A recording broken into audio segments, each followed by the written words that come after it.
हाय, मैंने अपना घर छोड़ दिया और अब मैं कोलकाता शिफ्ट हो गया हूँ। नहीं, ये कोई मजाक नहीं है। यहाँ कोई 2016 का यूट्यूब प्रैंक नहीं चल रहा है। पापा जी हाँ जी पापा जी, वो जो सलोनी है ना, वो मैंने थोड़ी सी प्रेग्नेंट कर दी।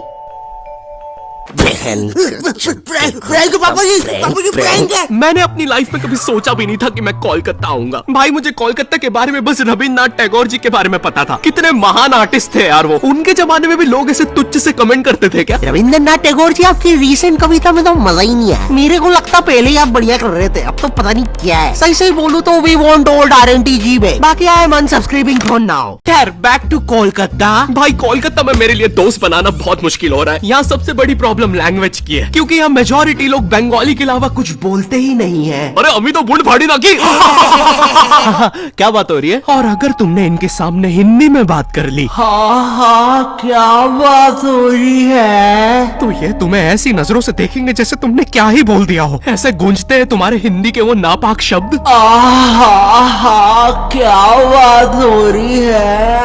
अरे ऐसे तो मैंने बोला भी नहीं था। और पहले ये लोग नॉर्मल सर्कल में बात कर रहे थे। जैसे मैंने मुंह खोला तो फुटबॉल टीम जैसा डिस्कशन होने लग गया। अरे इतना बाहर का कौन फील करवाता है यार।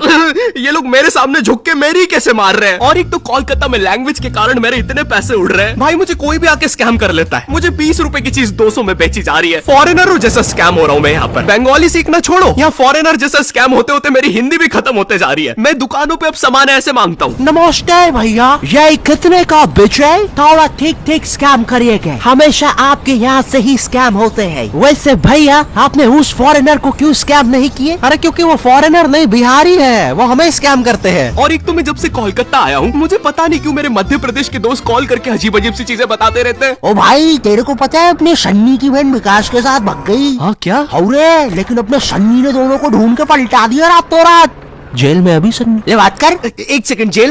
कोलकाता है मजे। नहीं तो हमको देखो, ये जेल में मिक्सचर नमकीन खा रहे रोटी के साथ। ले रही है मिक्सचर भी एक्सपायरी कैंडी है। इतनी खाना, इज्जत ही नहीं भाई की। और तू देखना रे बाबा, कोलकाता में बालों से जादू हो जाते हैं। नहीं तो अपने चाचा जी लंगड़े हो गए थे, लेकिन अपने चाचा जी की तो बाल ही नहीं थे। अरे तो झाट उखाड़ लियो कि मेरे को क्या पता रे, भूख लग रही इधर की जगह। ला रे वो गंडिया एक्सपायरी मिक्सचर खा पी के खत्म करूँ। और भाई, कोलकाता का मौसम, यहाँ इतनी सी बारिश होती नहीं है, पूरा कोलकाता डूब जाता है। और फिर उस डूबे हुए कोलकाता में करंट भी फैल जाता है। न्यूज में आ रहा है पानी में करंट फैल जाने के कारण हुई 25 मौतें। मुझे लगा 25 लोग मर गए। फिर मैंने नाव से जाके देखा तो पता चला मरा एक ही बंदा था। वो बस बार बार पानी में झटका खा के जिंदा हो जा रहा था। तो टेक्निकली वो एक ही बंदे की 25 मौतें हुई है। और भाई, कोलकाता में एक तो इतनी पतली पतली गलियां है। यहाँ मैं लड़ाई जीतने के बाद भी पतली गली से निकल के आता हूँ। एक तो जो मुझसे हारा है वो साला मेन रोड पे रहता है, तो अब वो वहाँ चौड़ा हो रहा है।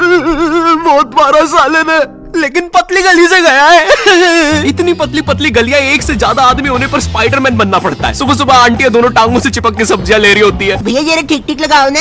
अरे भाभी पहले नीचे तो उतरो। अरे निंजा, अरे मैं हूँ। अरे क्या सलीमा भाभी डरा देते। सीधा सीधा रिया कर, अपने मर्द को बुलवा के तेरी माँ बहन करवा दूंगी। ए सलीमा, नीचे उतर, चल अंदर। माफी चाहूंगा भाई साहब, आपसे तहे दिल से माफी चाहूंगा। प्लीज हो सके तो हमें माफ कर दीजिएगा। और इतनी पतली गली होने के बाद भी आखिरी में कोई ऑल्टो फंसा के चला जाता है। कैसे? किसी को नहीं पता। आए दिन मुझे गली के साथ नई जोर जबरदस्ती देखना पड़ता है। कभी कोई ट्रक तो कभी कोई टेम्पू। गाड़ियां लाइन लगा के खड़ी रहती है बेचारी गली के बाहर। एक दिन एक पुलिस की गाड़ी आई तो सारी गाड़ियां अपना मुंह बांध कर भागने लगी। मेरी गली के कारण लोग अब मुझे गंदे लुक्स दे रहे हैं। ये देखो, चरित्रहीन गली में रहने वाला जा रहा है। सुना है कल रात में 2 ट्रक घुसे थे, आवाजें आ रही थी। मेरी गली की इतनी अजीब सी इमेज बन गई है। एक दिन एक पाजी साइकिल से निकला तो वो उदास हो गया, बोलता छी, चरित्रहीन गली, निकल के मजा ही नहीं आया। मैं जब कोलकाता आया था तो मुझे सबने बताया, ए बेटे, कोलकाता में ना स्वीट चीजें बहुत फेमस है। गुप्त रोग की दवा लेगा? तो मैंने सोचा कोलकाता आया हूँ, ट्राई करने में क्या दिक्कत है। और गुप्त रोग की दवा नहीं दादी, स्वीट्स ट्राई कर देते। स्वीट? तो मैं स्वीट ट्राई करने एक दुकान पे गया और उनके मेन्यू में पता है क्या था? चाय में रसगुल्ला, बेक्ड रसगुल्ला, गरम रसगुल्ला। मैं रसगुल्ला खाने आया हूँ, मुझे बेक रसगुल्ला मिल रहा है। अरे ये रसगुल्ला थोड़ी ना है, ये तो बस गुल्ला है। और यहाँ पर पानी पूरी का भी बुरा हाल है। बाय द वे, यहाँ पे पानी पूरी को लोग फुचका कहते हैं। ये रहा दादा, हमारा थम्स अप पुचका खाओगे? थम्स अप पुचका, ये सुन के मुझे इतना गुस्सा आया, मैंने अपना थम्स डाउन करके भैया के पुचके में घुसा दिया। अरे दादा टिप बाद में दे देते।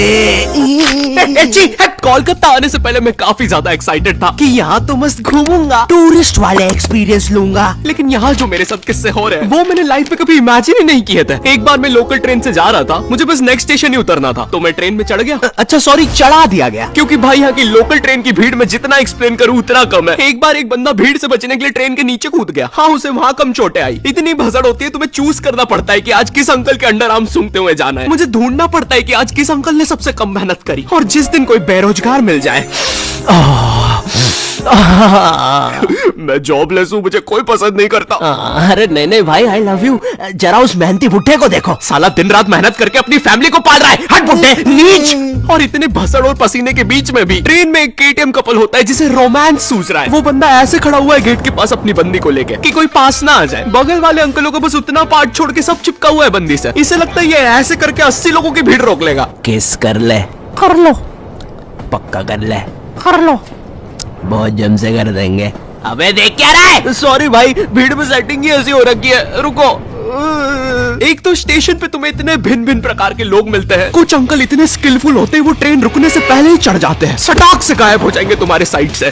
वो ट्रेन तो रुकने भी नहीं वाली थी, उसमें कैसे चढ़ गया ये? 8:05 पे आने वाली ट्रेन में 8:03 पे अंदर बैठे मिलते हैं। इनका और इतना ज्यादा, स्टेशन वाले ट्रेन अनाउंसमेंट रोक के इनका थीम सॉन्ग चला देते हैं। भीड़ है, डंग डंग डंग डंग डंग डंग डंग डंग डंग डंग। कभी ट्रेनों के बीच से निकल जाएंगे, कभी चलती ट्रेन से उतर के ट्रेन को ही हरा देंगे। आधे लोग तो ट्रेन में चढ़ते भी इसे देखने के लिए कि ये साला इतनी जल्दी जा किधर रहा है, कहीं उधर अच्छे दिन तो नहीं आ गए। पर फिर वो उन्हें भी चकमा देकर दूसरी ट्रेन में कूद जाता है। बेचारे दो क्यूरियस बंदे उसके पीछे जाने के चक्कर में ट्रेन में आ जाते हैं, और जो लोग उसके पीछे पहुंच भी जाते हैं उन्हें वो स्टेशन और जगह नहीं पता चलती, क्योंकि अभी भी अनाउंसमेंट में अंकल का थीम सॉन्ग चल रहा है, डंग डंग डंग डंग डंग। लेकिन मैं कुछ भी बोलूं, कोलकाता जितनी कलरफुल सिटी, जितना कल्चर यहाँ पर है उतना इंडिया में कहीं पर भी नहीं है। और यहाँ का सबसे बड़ा फेस्टिवल दुर्गा पूजा, भाई ये जितना ब्यूटीफुल होता है उतना केओटिक भी। इसकी स्टार्टिंग में लोग तुम्हारे घर पे चंदा मांगने आते हैं। ये रहा दादा 10,000 टोको, और नहीं दो तो ईश्वर के लिए ऐसा करोगे? एक तो ये चंदे वालों का ब्लैकमेल हर जगह सेम ही होता है। मैं जब मध्य प्रदेश में रहता था तब भी वहाँ पे रावण बनाने के लिए ऐसे ही करते थे। नहीं दोगे 51 रुपए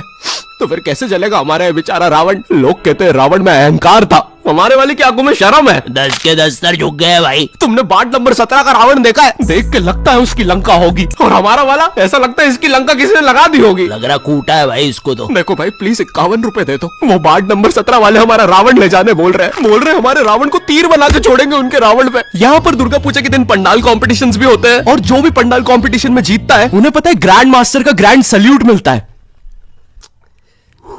झूम झूम कर धूम मचा संग झूमे सारा इंडिया। एक्चुअली नहीं, ये सच नहीं है, मुझे नहीं पता उन्हें क्या मिलता है। लेकिन भाई यहाँ पर इतनी अलग अलग थीम के पंडाल्स बनते हैं। Futuristic theme, Jurassic theme, Doraemon theme. कुछ लोगों का पंडाल टाइम से नहीं बना तो टूटी हुई पंडाल थीम। अरे बाप रे! और भाई इतनी लंबी लंबी लाइनें लगती हैं इन पंडाल्स को देखने के लिए। मेरे घर के बगल में है पंडाल, मैं 5 किलोमीटर दूर टैक्सी लेके जा रहा हूँ पीछे लाइन में लगना है। कब से खड़ा हो यार, लगता है अब तो माता जी के दर्शन स्वर्ग में ही होंगे। और गुस्सा तो मुझे उन लोगों पे आती है जो लाइन में आगे अपने भाई बंधुओं को लगा रहे होते हैं। अरे रमेश आजा आजा, भैया थोड़ा पीछे होना, पीछे होना। अरे मेरे कॉलेज फ्रेंड्स, भैया थोड़ा पीछे होना, पीछे होना। अरे मेरा पूरा खानदान, भैया थोड़ा पीछे होना, पीछे होना। अरे इसके पीछे के सारे लोग, भैया थोड़ा पीछे होना, पीछे होना।